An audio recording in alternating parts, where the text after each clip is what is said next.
you better have at least a rudimentary understanding of the business that you're getting into. Okay. Or hire someone that does. Like you could buy a franchise, right, and not know anything about it, but you better have people that do. But beyond that, I think that the most important thing that as a business owner you need to understand is that you don't have to be perfect. Perfection kills the entrepreneurial spirit. It'll bog down your business. Sometimes it's good enough, right? Sometimes it's good enough to start this project or to start this business. It doesn't have to be perfect. And I know I've had challenges with that in my career. I thought every little piece of software I developed or every website that I did just had to be perfect. And nothing will ever be perfect. You'll always be able to change it and make it a little bit better with time.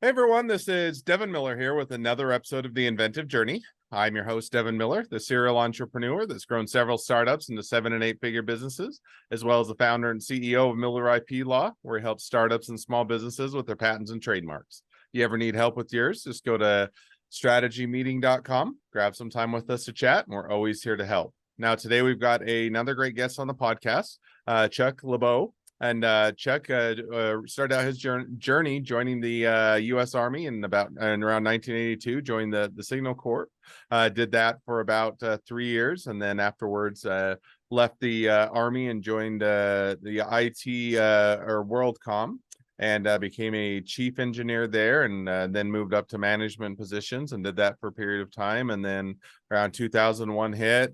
And got tired of working for others and decided to start his own business in the telephone industry. Did that for about 5 years, and then that ended around 2006. Got out of that industry and got more into the digital side of things with the cell phones and smartphones and digital marketing and SEO and all those fun things, and built a business around that he'll share more about as well. So with that much as a introduction, welcome on the podcast, Chuck.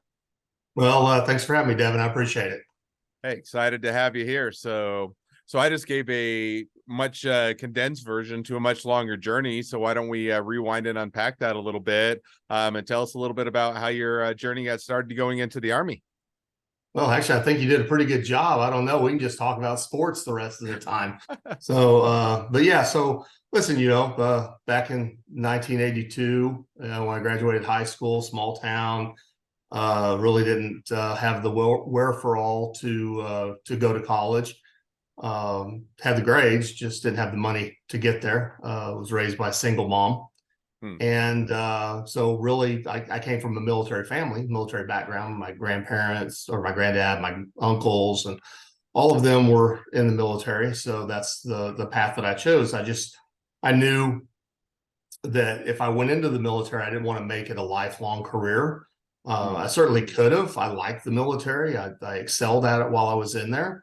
I'm still heavily involved in the military or different organizations, but I really wanted to just learn a job to where I could get out and do something. So I wasn't going to be a cannon cocker, right? I wasn't going to be a tank driver, right? I wasn't going to be an infantryman because, what skills, it brings skills, but not really employable skills that you're going to get, in the civilian world afterwards. So I decided to go into telecom or the communications. So that's why I joined the Signal Corps. The most advanced thing that they were doing in the military in 1982 was called tropospheric scattering radio. That's where they bounce a radio signal off the troposphere. Because if anyone knows anything about telecom, really radios have to be line of sight, right? You can't have any kind of obstacles in the way. Tropospherics would actually bounce over a mountain, right? You bounce the signal off the troposphere, and you could go longer ranges without line of sight. So I got into that and, got promoted to E5 pretty quick, had my own team, excelled at that. Really wasn't there wasn't a war going on, thank goodness, right? We had the Cold War, right? We learned everything we learned and trained about was Russia. We had Grenada, but hell, by the time we got our wheels off the tarmac, it was already over. Really what we focused on was training. And in telecom or in communications, I had a platoon sergeant by the name of Kenneth Winland at the time, and he was big on problem solving. And that's kind of where I got my first, I guess, foray into problem solving. Even though as a kid, I was always the kid that makes stuff work the way it wasn't supposed to, right? I take a, garbage disposal engine and hook it to a skateboard and, just whatever, right? But Sergeant Winland was very good at, saying, hey, identify the problem, the real problem. Just because the light's out doesn't mean the power's not on. Maybe the light bulbs burn out in the light. Okay. So identifying the true problem. And after, like I said, 3 years in the military, I landed a job with ITT WorldCom / USTS, transmission system. At the time, it was right after divestiture. So back in 1980 time period, right in the middle of my military career, they divested the Bell systems, all divested, and you could have long distance now. It didn't have to be through your local provider anymore. So I saw that as a good opportunity, got out, got a job with those guys, started, like I said, like you'd mentioned, I started as an engineer. The ITT component of WorldCom and USTS was really big in training. So I spent a lot of time the first 3 years in New York, just going to school, right? ITT had a lot of schools there. It was cool because they also owned Sheraton hotels at the time. So we got to stay at the Sheraton Hotel on Broadway, right? So it'd be like you see all these actors and stuff off Broadway coming in, but here I am, a kid of 21 years old, seeing all this and having to put my the food out on the windowsill because it was cold during the winter, and that was your air conditioner to keep your food cool, right? Problem solving, right? Got a problem. I got to keep my lunch meat cold because I can't afford to eat at the fancy restaurants. So you put it out on the windowsill. So I spent a lot of time like doing that, and then a few more years in the engineering side doing that. And then I got into management, right? Started using my engineering skills to figure out problems, to focus on problems within the company. And really what I kind of migrated to was profitability management. It was how do I, listen, sales is responsible for bringing top line revenue to an organization. But if you're running it's just for simple math, a 10% gross margin, you bring on $1 million worth of revenue, you make $100,000. But if I can save you $200,000 on your bottom line, which would increase your profitability, that's like bringing on $2 million worth of revenue. So it was more impactful. And that's really what I spent my time with the telecom companies doing, by negotiating new contracts, finding least cost routing alternatives, right sizing networks. So, using the engineering skills, but then also the problem solving. I did that for several years for different telecom companies. And circa 2001, I just kind of got burnt out around my office, and I had stacks and stacks of contracts. Remember, things weren't as digital back then. Stacks and stacks of contracts, telecom bills, engineering layouts, all this kind of stuff. And I was just like, man, I'm spending all my time doing this. I got to do something different. So I decided to start my own company, kind of doing the same thing, right? And started working for Fortune 100 companies, government agencies, and helping them with the same thing, right? And just one kind of question, because on the one hand, definitely get it. You want to start your own company, want to kind of go your own route, and you have the other hand, if you're saying, hey, I don't like necessarily all the paperwork, having to sit at the desk doing the whole thing. When you started your own company, went down that route, did it solve that, or is it more of just, hey, I have my ability to captain my own ship or do my own thing? Or because a lot of times people say, well, if I start my own business, then I'll have all the freedom and all the time in the world, and then you get into it, you work even harder, and you have to deal with the same problems you were dealing with before. So just curious how that went for you. So you're a very perceptive guy, because the next statement that I was going to make was in 2006, I looked around and I'm sitting in my office and I've got stacks and stacks of invoices. I've got stacks and stacks of contracts. I've got engineering designs, and nothing had changed. The only thing that had changed was that I'd walked away from a very significant salary as a vice president for the phone company into my own company, which sometimes took 2 years to do an analysis and get paid. When we did the state of Oklahoma, we spent 2 years going through all of their invoices for 3 years, checking all of their circuits and network design for 2 years before we started getting paid. Right. Now it was a big payoff and it was worth it. But there you are right there. Why did I start my own business? Right. The same thing was happening. Right. And that's when I kind of made the decision, maybe I need to learn something different. Maybe I'm just burnt out on telecom. Right. So that's when I said, what's the next big thing? Right. So remember, we're talking 2006 now. And what's happening in 2006? Cell phones are becoming more streamlined, more every day. People are carrying them around. We still don't have the iPhones yet, right? They didn't have smartphones yet, but there was texting. We were starting out in social media. Everyone was Tom's friend at MySpace, right? Google was starting to kind of show up a little bit in the arena during that time period, and weren't the massive company that they are now. So I said, you know what, that's what I want to get into. I think that's the next big wave. I think that in the next couple of years, everyone's going to have a cell phone and they're going to be smart, right? Didn't know it at the time, but I said they're going to be smart. I was thinking things like, they'll be able to control your remote control for your TV and your garage door opener, everything will be on a cell phone. I think it'd be like a computer that you walk around with. I think social media is probably going to take off and be a lot bigger than it actually is. And the websites, right? So one of the things that we did when we first started the arena is I said, I've got to learn this stuff. I know business, right? I know how to find problems and solve problems, but what are some of the problems that I'm seeing right now? And as mobile phones started really to take off, one of the things I saw was that websites weren't mobile friendly, right? You pull up a website on your phone, and man, it's just like you can't read it. You're like trying to pinch it and see what's on you can see the menu. So the first thing we started doing was learning HTML5 coding so that we could start building mobile websites. And back then, the way you did it, instead of making it a responsive site, is everyone had a mobile site, and you'd put a little line of code on your site that said, if it's coming from a mobile device, redirect it to M dot, whatever the name of the company was, right?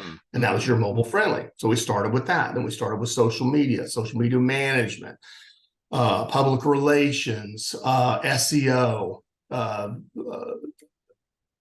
of the things that we really got big in, which really isn't known out there that much right now, is what's called DPO, which is digital presence optimization. So you can search engine optimization, but digital presence optimization is actually optimizing your digital presence, optimizing every piece of content that you have out there, whether it's a picture, a video, your website, a piece of content, an article, and actually optimizing it as well, right? So that it's got not just necessarily the right keywords, but the right metadata, the right structured data underneath it so that the search engines can read it. Because remember, now it's not just about communicating with man, you have to communicate with machine as well, right? So after going through all of that, right, we really had two companies at the time. We had the local PR firm, which is doing all of that. And then we had Interact One, which was really me. It was my consulting company. It was still helping business owners, which is really, what I want to talk about here today. That's the final step in this is solving problems for businesses, in a strategic manner with the experience that we have.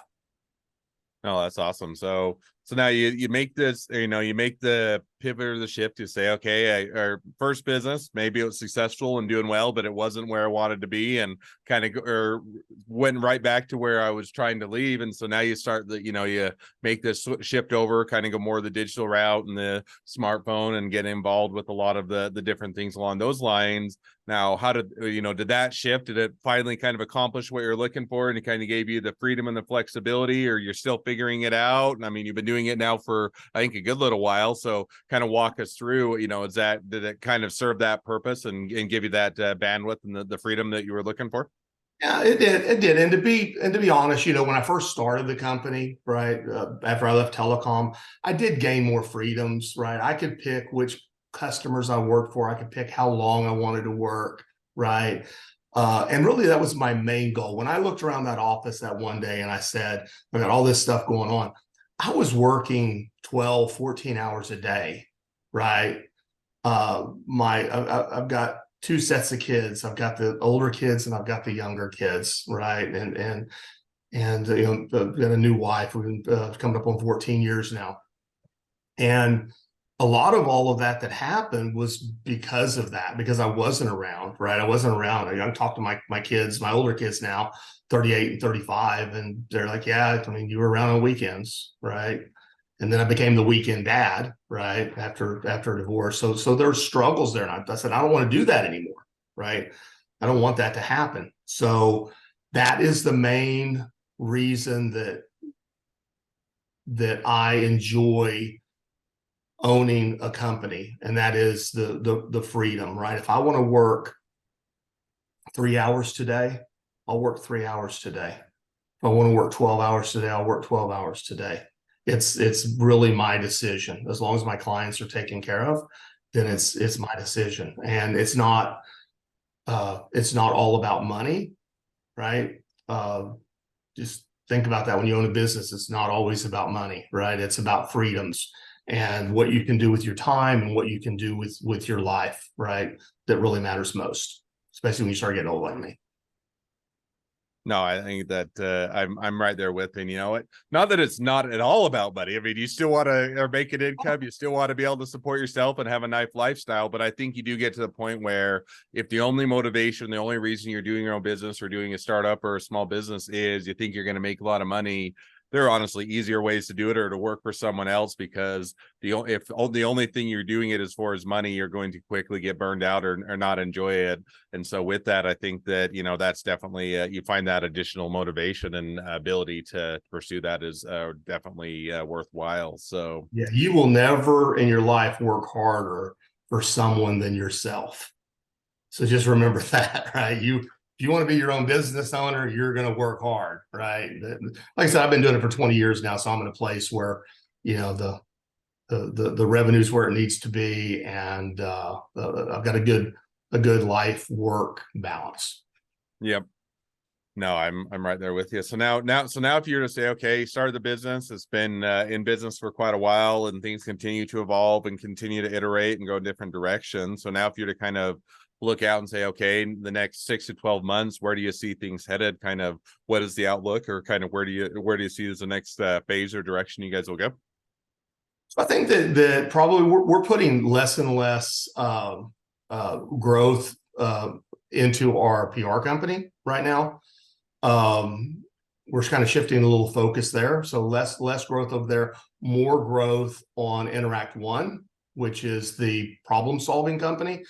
The problem that I see with that is that one is labor intensive on me. 90%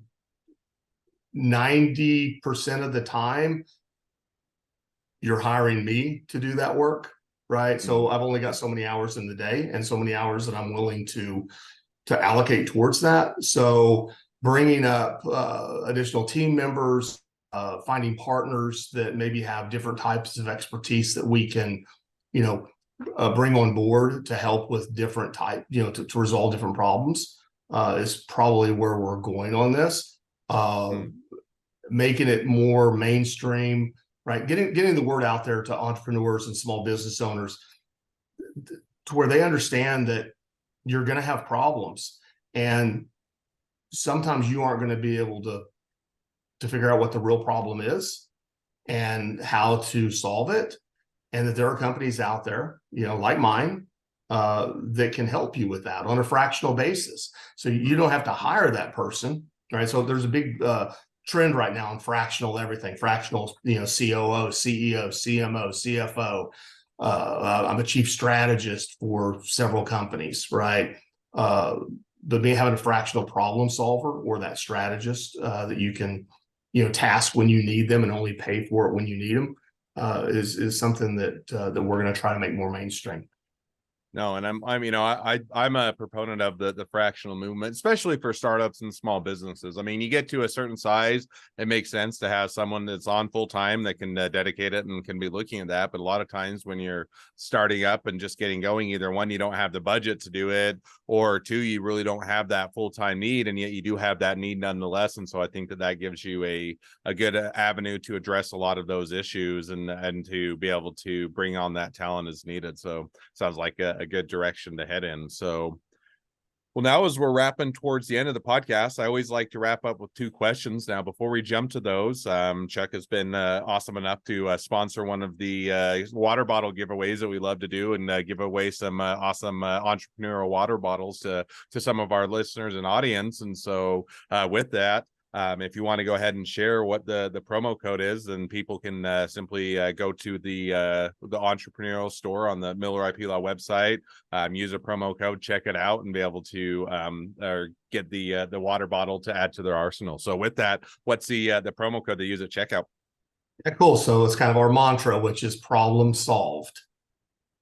Awesome. Well, I definitely is a great mantra and a great an easy one to remember. So definitely appreciate the sponsorship of that giveaway, and definitely encourage people to go and support that. And so now with that, now as we are wrapping towards the end of the episode, if people now, or sorry, if with the I was going to jump to the very end and I almost got out of order, but I almost missed the 2 last questions, which are one of my favorite parts. And so we'll jump to those now. So the first question I'd like to ask is, along your journey, what was the worst business decision you ever made? What'd you learn from it? Oh, I've made a lot of bad ones, right? In your business this long. The main thing is learning from your problems, right? Every problem is a solution.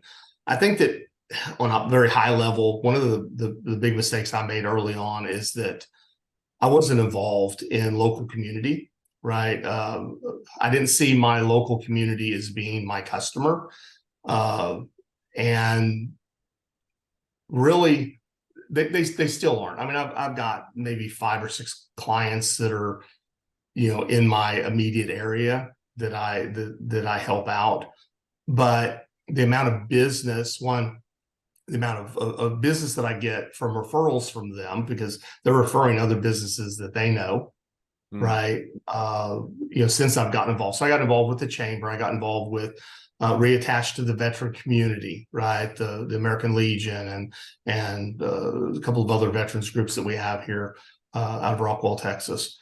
And that really helped my business. So I would say, that was a big problem. It probably slowed my initial growth down, at least after 2006, right? When I needed that.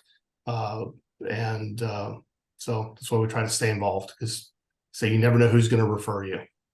No, I think that's good. And it's one where it's kind of easy to say that it's good to be involved, or that you should do something with the community. And yet when you get bogged down, when you're doing other things and trying to manage everything, it's one that oftentimes kind of slips on the wayside, even though it can be a great asset and impactful to the business, and also just great for the community at large as well. So definitely an easy mistake to make, but a great one to learn from.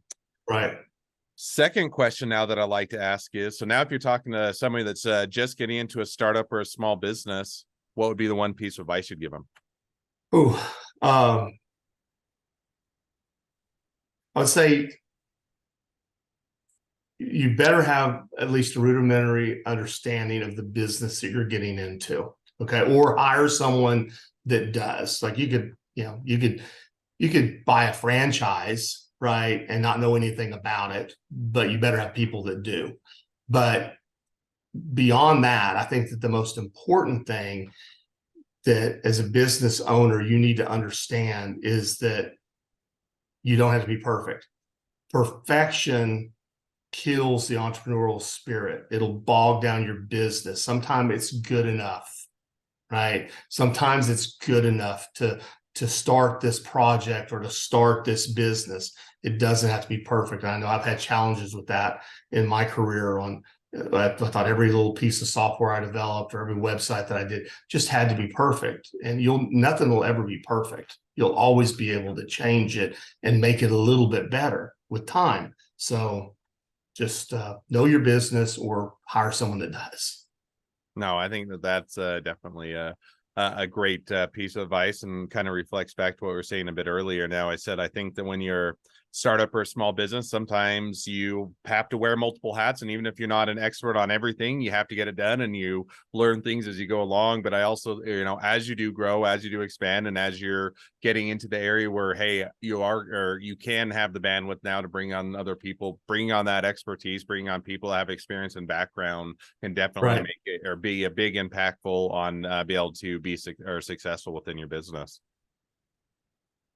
Well, now as we do wrap up the episode, if people want to reach out to you, they want to be a customer, they want to be a client, they want to be an employee, they want to be an investor, they want to be your next best friend, any or all of the above, what's the best way to reach out to you, contact you, find out more? Well, you can always go to our website, which is interact.one. So interact.one. We're not interact1.com. That's another company somewhere in Ohio, right? So interact.one on our website. Also, I think it's Let's Interact on Facebook. You can find us with Interact One there.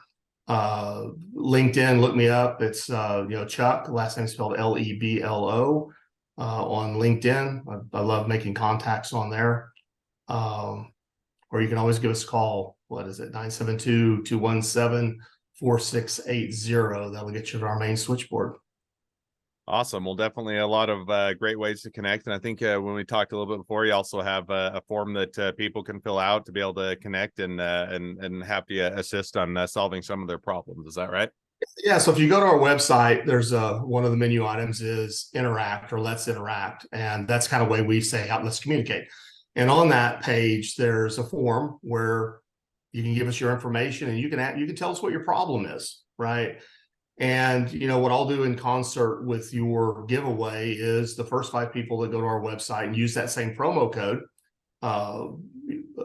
problem solved, we will do a high-level assessment of the problem. So tell us what your business problem is. We're not going to solve it for you, right? But we're going to tell you how we would solve it. And we'll do that for free, right? Just to kind of help you out and maybe get you kick-started onto solving a problem that you might not have been able to do without our help. Awesome. Well, I definitely encourage people to reach out, connect in all the various ways, and take advantage of a great offer to be able to get a high level overview of how to go about solving a problem in your business. And so, well, with that, thank you again, Chuck, for coming on the podcast. It's been fun. It's been a pleasure. Now, for all of you, the listeners that are out there, if you have your own journey to share and you'd like to be a guest on the podcast, we'd love to have you. So just go to inventiveguest.com, apply to be on the show. Couple more things as listeners, make sure to click share, subscribe, leave us a review, helps us to reach even more startups and small businesses to help them along their journey to success. And on that note, if you ever need help with your patents or trademarks or anything else with your startup or your small business along your journey, feel free to go to strategymeeting.com, grab some time with us to chat. We're always here to help. Thank you again, Chuck, for coming on the podcast, and wish the next leg of your journey even better than the last. Thanks. I appreciate it.